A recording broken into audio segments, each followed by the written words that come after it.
আগামী ১২ তারিখের নির্বাচনকে মানুষের ভাগ্য পরিবর্তনের লড়াই হিসাবে অভিহিত করেছেন বিএনপি চেয়ারম্যান তারেক রহমান।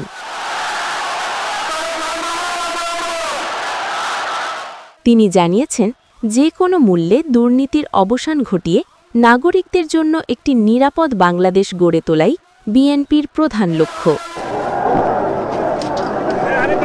ঢাকা ১৭ আসন থেকে নিজের নির্বাচনী প্রচারণা শুরু করে ইসিবি চত্বরে আয়োজিত এক পথসভায় তারেক রহমান বলেন, ধানের শীষ জয়ী হলে ঢাকাকে এমন এক নিরাপদ নগরীতে রূপান্তর করা হবে যেখানে প্রতিটি মানুষের জীবন ও জীবিকার নিরাপত্তা থাকবে।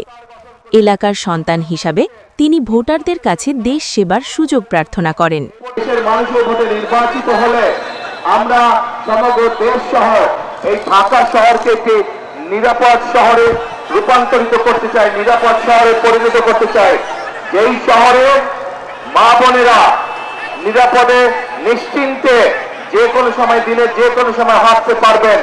এই এলাকায় খেলার মাঠ নেই।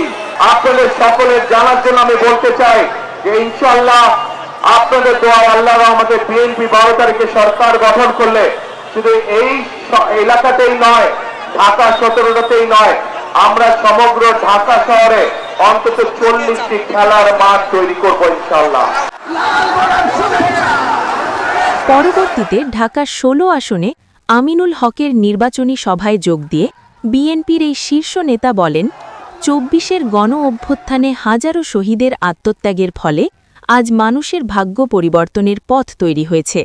দেশকে সঠিক পথে পরিচালিত করতে ভোটারদের সঠিক সিদ্ধান্ত নেওয়ার আহ্বান জানান তিনি। এই জনসভায় দাঁড়িয়ে আপনাদের সামনে হয়তো আমি আমাদের যে রাজনৈতিক প্রতিপক্ষ তাদের সম্পর্কে হয়তো আমি অনেক কথা বলতে পারতাম, তাদের সম্পর্কে হয়তো আমি অনেক গীবত গাইতে পারতাম, কিন্তু আমি যদি প্রতিপক্ষ সম্পর্কে বা কারো সম্পর্কে যাই বলি না কেন, তাতে কি জনগণের কোনো লাভ হবে? প্রিয় ভাই বোনেরা, জনগণের কোনো লাভ হবে না। আজকে সময় এসেছে, আমরা আন্দোলন করেছি, সংগ্রাম করেছি, আমাদের বহু সহকর্মী সহ অরাজনৈতিক বহু ব্যক্তি বিভিন্নভাবে গত ১ যুগেরও বেশি সময় ধরে নির্যাতিত হয়েছেন, অত্যাচারিত হয়েছেন, নিজেদের জীবন উৎসর্গ করেছেন। আমরা আমাদের সেই মহেন্দ্রক্ষণে উপস্থিত হয়েছি যেখানে আমরা নিজেদের রায় দিয়ে জনগণের সরকার প্রতিষ্ঠিত করতে পারবো।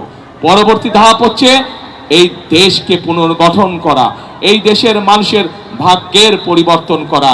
এটি হবে আমাদের একমাত্র সামনের লক্ষ্য, এটি হবে আমাদের একমাত্র উদ্দেশ্য। প্রিয় ভাই বোনেরা, তারেক রহমান স্পষ্ট করে বলেন যে আইন শৃঙ্খলা পরিস্থিতি নিয়ন্ত্রণ এবং দুর্নীতি নির্মূল করাই হবে তাদের আগামীর প্রধান কাজ। বিগত স্বৈরাচারের সময় কিভাবে উন্নয়নের নামে দেশ থেকে প্রতি বছর $16 বিলিয়ন পাচার করে দেওয়া হয়েছিল, অর্থাৎ দুর্নীতি।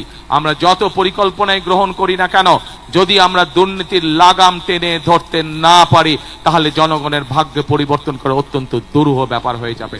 সেজন্য আমরা সিদ্ধান্ত করেছি যে কোনো মূল্যে আমাদের যত পরিকল্পনা আমরা করেছি সেগুলোকে বাস্তবায়নের জন্য, সেগুলোর সুফল যাতে জনগণের ঘরে পৌঁছতে পারে, তার জন্য আমরা দুর্নীতি এবং আইন শৃঙ্খলা রক্ষা যে কোনো মূল্যে জনগণের জন্য, এই দেশের জন্য আমরা নিশ্চিত করব। এটি আমাদের সর্বোচ্চ সিদ্ধান্ত। আমাদের এছাড়া ঢাকা ১৫ আসনের জনসভায় তিনি প্রতিশ্রুতি দেন যে ধানের শীষের বিজয় নিশ্চিত হলে রাজধানীর দীর্ঘদিনের নাগরিক সমস্যাগুলো দ্রুত সমাধান করা হবে। একটি গোষ্ঠী মানুষকে ধর্মের নামে বিভ্রান্ত করে বিভিন্ন রকম কথা বলে যাচ্ছে, এবং শুধু তাই নয়, তারা চেষ্টা করছে যে বিভিন্ন রকম ষড়যন্ত্র করার। এরই মধ্যে আমরা দেখেছি তাদের দলের লোকজন নকল সিল বানাতে গিয়ে ধরা পড়েছে।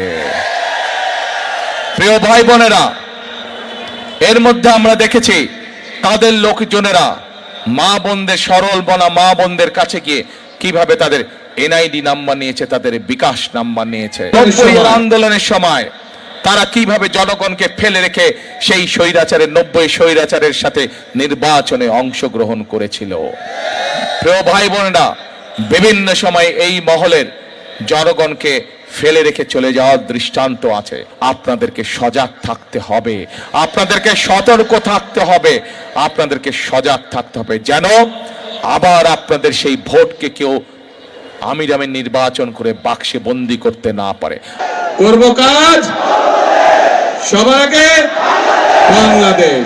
প্রিয় ভাই বোনেরা, আজ আনুষ্ঠানিকভাবে আমি তুলির হাতে এই ধানের শীষ তুলে দিয়ে যাচ্ছি। আপনারা তুলিকে 12 তারিখ পর্যন্ত দেখে রাখবেন। ইনশাআল্লাহ 13 তারিখ থেকে তুলি বিজয় হয়ে আসলে 13 তারিখ থেকে তুলি থাকবে এই এলাকার মানুষের পাশে, সুখে দুঃখে সকল সময় ইনশাআল্লাহ।